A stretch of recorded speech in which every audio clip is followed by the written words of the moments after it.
大家好，歡迎收看 Media Express 地緣政治市場情報。今日我哋要傾嘅核心課題係證據先於結論，戰爭風險重新定價，科技股估值正接受壓力測試。截至2026年7月11日嘅最新評估，海灣衝突正在升級。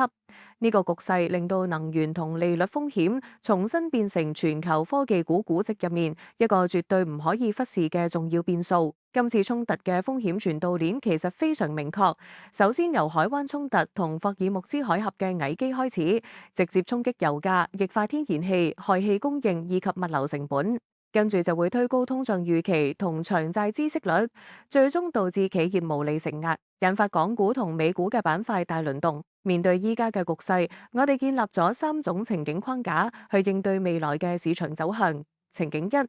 溫。如果航道同能源流量逐步恢復，油價同孳息壓力就會回落，咁高估值科技股嘅估值壓力亦會隨之減輕。情景二，僵持。如果衝突冇擴大，但供應恢復得好慢，能源基建股就會表現出相對嘅防禦性，而科技股就會維持高波動，市場會轉為由業績主導。情景三，升級。一旦航道受阻或者衝突擴散，油價同通脹預期將會大幅上升，到時科技股嘅估值會全面受壓，現金流強勁同有防禦性嘅資產就會相對佔優。跟住落嚟，我哋基於2026年7月10日嘅收市數據，幫大家梳理咗12隻重點港美股嘅研究觀察區間，即1398 HK 工商銀行最新收市6.66港元，研究觀察區間6.29至6.84港元。低估值同高股息提供咗防禦性，但內地信貸需求同低利率環境壓縮咗淨息差，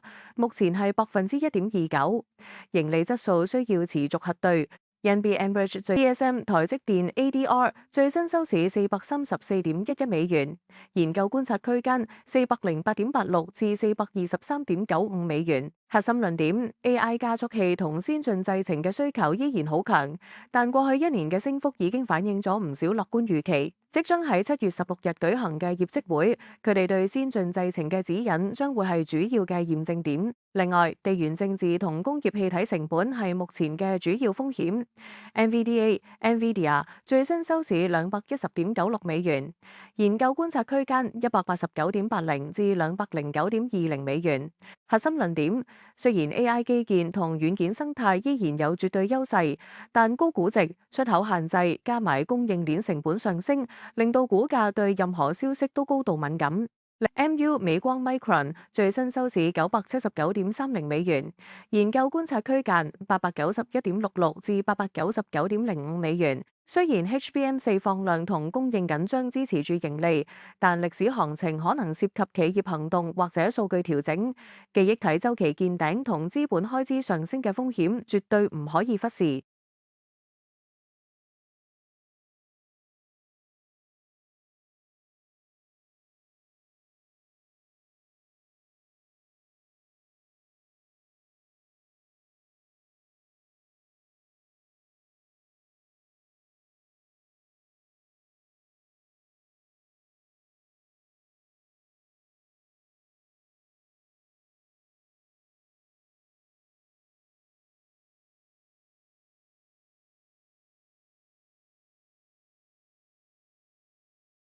時 SNDK SanDisk 最新收市1915.92美元，研究觀察區間1485.02至1688.24美元。企業級 SSD 嘅需求值得跟進，但極端嘅價格跨度同埋高波動，令到數據品質成為首要問題。歷史行情需要做2次核對。